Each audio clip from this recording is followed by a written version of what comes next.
আমি যেটা পারে না ওইটা আমি যদি করে দিই আপনার কোনো সমস্যা? পরে ওরে আমি অনেক থাপড়াইলাম, প্লাস ভয় দেখাইলাম যে নেক্সট টাইম এই সমস্ত কথা বললে আমি তোমাকে চাকরি থেকে বাদ দিয়ে দিব। তারপর ভালোই গেল কয়েক মাস। আমার হাজবেন্ডকে অনেক বুঝাইলাম যে না, এই সমস্ত করো না, তুমি বাইরে যেও না, এত নেশা করো না, মেয়েদের সাথে তো মিশো না, এই সমস্ত মেয়েদের সাথে মিশলে অনেক রোগ ব্যাধি হয়। তো উনি আমার কথা শুনে না, একদিন, 2 দিন, 3 দিন শুনে না। পরে আমি ওই দারোয়ানের কথা ভাবলাম যে না, দারোয়ানটা তো ঠিকই বলছে, দেখি আমার হাজবেন্ডের কাছ থেকে গেলে দেখা যাবে যে আমার বাবা মার মান সম্মান চলে যাবে, যে এই সমস্ত বিষয়ে মেয়ে চলে আসছে, কেমন মেয়ে, নানান কথা ভাইবে আর কি। ওই দারোয়ানের প্রস্তাবে রাজি হলাম, দারোয়ানকে বাসায় ডেকে বললাম যে আচ্ছা, তোর প্রস্তাবে আমি রাজি। তারপর 1 দিন 2 দিন আমাদের মানে শারীরিক সম্পর্ক হয়। দারোয়ানটা ভালোই, মানে আমার স্বামী যেইভাবে আমাকে সময় দিতে পারে নাই, ও আমার এই সময় দিছে, অনেক ভালোবাসছে, ঘুরতে নিয়ে গেছে।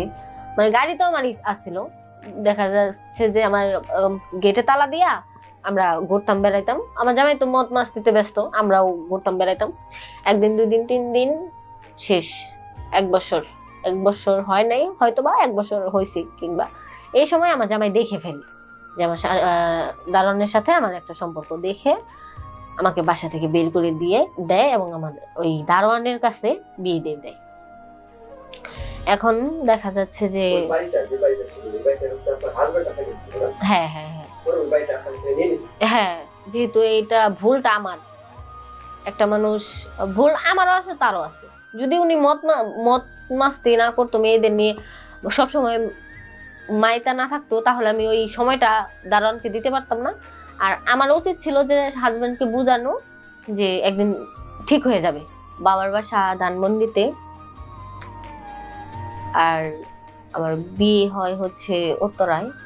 উত্তরায় আমার হাজবেন্ডের নিজস্ব বাড়ি আছে, 5 তলা ফ্ল্যাট। আমার বাবারও মোটামুটি ভালো আছে, আমার হাজবেন্ডেরও ভালো আছে। আমাদের বাবার বাড়িও আমি ভালো ছিলাম, হাজবেন্ডের বাড়িও মানে অর্থের দিক থেকে অনেক ভালো। মানে আমার নিজস্ব বাড়ি, আমার হাজবেন্ডের যে 5 তলা বাড়িটা, ওটা আমার নামে লিখে দিছে। আমার একটা গাড়ি আছে। তো যাই হোক, সবকিছু ঠিকঠাক আছে, আমি যখন যা চাই তাই পাই। কিন্তু টাকা পয়সা ধন দৌলতে কিন্তু সুখ না, সুখ হচ্ছে স্বামীর ভালোবাসায়।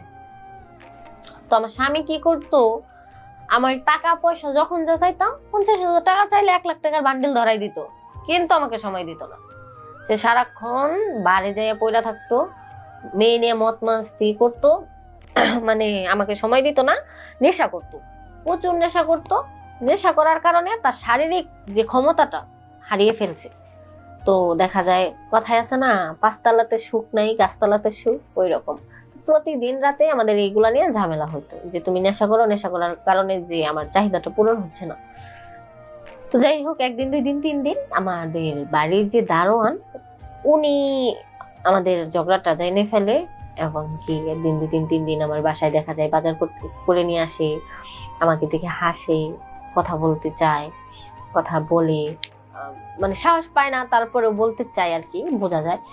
পরে আমি একদিন জিজ্ঞেলাম যে আচ্ছা আসাদ, তুমি কিছু বলবা? উনি বললো, ম্যাডাম যদি আপনি কিছু না বলেন তাহলে বলবো। হ্যাঁ বলো, সমস্যা নেই। উনি বলতেছে, ম্যাডাম আপনাদের যে ঝগড়া হয় এগুলো আমি শুনছি, আপনার স্বামী যেটা পারে না ওইটা আমি যদি করে দিই আপনার কোনো সমস্যা? পরে ওরে আমি অনেক থাপড়াইলাম, প্লাস ভয় দেখাইলাম যে নেক্সট টাইম এই সমস্ত কথা বললে আমি তোমাকে চাকরি থেকে বাদ দিয়ে দিব।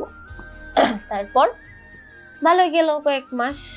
আমার হাজবেন্ডকে অনেক বুঝাইলাম যে না, এই সমস্ত করো না, তুমি বাইরে যেও না, এত নেশা করো না, মেয়েদের সাথে তো মিশো না, এই সমস্ত মেয়েদের সাথে মিশলে অনেক রোগ ব্যাধি হয়। তো উনি আমার কথা শুনে না, 1 দিন 2 দিন 3 দিন শুনে না। পরে আমি ওই দারোয়ানের কথা ভাবলাম যে না, দারোয়ানটা তো ঠিকই বলছে, দেখি আমার হাজবেন্ডের কাছ থেকে গেলে দেখা যাবে যে আমার বাবা মার মান সম্মান চলে যাবে, যে এই সমস্ত বিষয়ে মেয়ে চলে আসছে, কেমন মেয়ে, নানান কথা ভাইবে আর কি। ওই দারোয়ানের প্রস্তাবে রাজি হলাম, দারোয়ানকে বাসায় ডেকে বললাম যে আচ্ছা, তোর প্রস্তাবে আমি রাজি। তারপর 1 দিন 2 দিন আমাদের মানে শারীরিক সম্পর্ক হয়। দারোয়ানটা ভালোই, মানে আমার স্বামী যেইভাবে আমাকে সময় দিতে পারে নাই, ও আমার এই সময় দিছে, অনেক ভালোবাসছে, ঘুরতে নিয়ে গেছে। মানে গাড়ি তো আমার আসছিল, দেখা যাচ্ছে যে আমার গেটে তালা দিয়া আমরা ঘুরতাম বেড়াইতাম, আমার জামাই তো মদ মাস্তিতে ব্যস্ত, আমরাও ঘুরতাম বেড়াইতাম। একদিন 2 দিন 3 দিন শেষ, 1 বছর হয় নাই, হয়তো বা 1 বছর হয়েছে, কিংবা এই সময় আমার জামাই দেখে ফেলে যে আমার দারোয়ানের সাথে আমার একটা সম্পর্ক, দেখে আমাকে বাসা থেকে বের করে দিয়ে দেয় এবং আমাদের ওই দারোয়ানের কাছে বিয়ে দিয়ে দেয়। এখন দেখা যাচ্ছে যে হ্যাঁ হ্যাঁ হ্যাঁ হ্যাঁ, যেহেতু এইটা ভুলটা আমার, একটা মানুষ ভুল আমারও আছে তারও আছে। যদি উনি মত মাস্তি না করতো, মেয়েদের নিয়ে সবসময় মাইতা না থাকতো, তাহলে আমি ওই সময়টা দারোয়ানকে দিতে পারতাম না। আর আমার উচিত ছিল যে হাজবেন্ডকে বুঝানো যে একদিন ঠিক হয়ে যাবে, কিন্তু আমরা দুইজনেই ভুল করছি। এখন যাই হোক, এখন ভালো আছি, কারণ ওই দারোয়ানটা আমাকে সময়ও দেয়, ভালোবাসে, প্লাস আমার চাহিদাটাও মিটে, সবকিছু মিলাই ভালো আছে। তো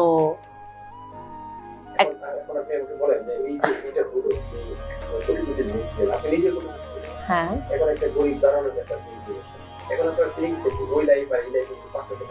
হ্যাঁ এখন হয়তো টাকা পয়সার দিক থেকে একটু কষ্টে আছি, কিন্তু আমার বাবা মা আমাদের দেখে, আমার বাবার ওইখান থেকে আমার হাজবেন্ডকে একটা বিজনেস দাঁড় করাই দিছে, ওইখানে ঠিকঠাক আছি এখন। মানে ওই দারোয়ানের চাকরিটাও করতে হয় না, একটা বিজনেস করে খাই উনি, অল্পতেও সন্তুষ্ট থাকা যায়। এখন তো আর অন্য মেয়ের স্পর্শ নিয়ে আমার কাছে আসে না।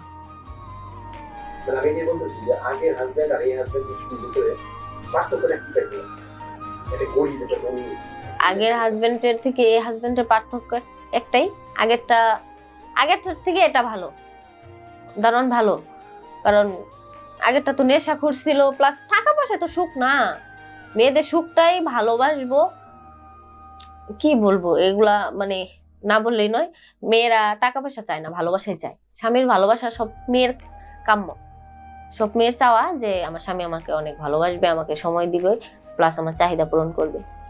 এখন আপনার কি মনে হয় যে আপনার আগের হাজবেন্ডকে বিয়ে করে ঠিক হলো নাকি আপনি একটা মেসেজ দেন যেটা হচ্ছে আপনার লাইফ থেকে আমরা কি শিখতে পারি, আপনার ভুলটা আসলে কি ছিল?